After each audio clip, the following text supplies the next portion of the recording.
DC Bureau reporter Samantha-Jo Roth. All right, Samantha-Jo, you looked at that memo. What is the gist of it? I know unity, but what else did it have to say? Well, Holly, Senator Rick Scott says here that the Republican Civil War is over.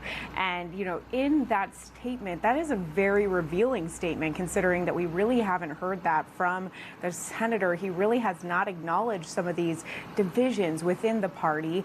And, the senator goes on to say that President Trump, he talks about him twice in this memo. It talks about how the president was able to bring in some of these people into the Republican Party.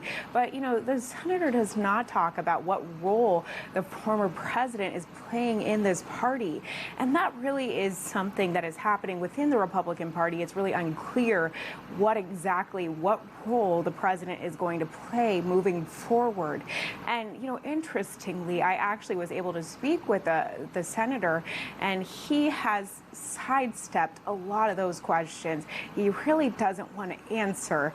And interestingly enough, Republicans are really gearing up for this 2022 midterm, and they really understand what exactly is at stake here. There are a lot of seats that are up, and they really only need just a handful in both the House and the Senate to be able to flip them.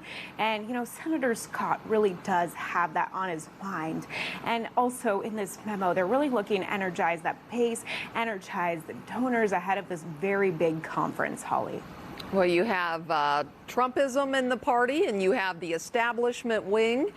So the message is unity, but is that actually reflecting what we see play out right now within the GOP, Samantha? Well, Holly, I think that Senator Scott would really like that to be the reality, but that really is not what we are seeing.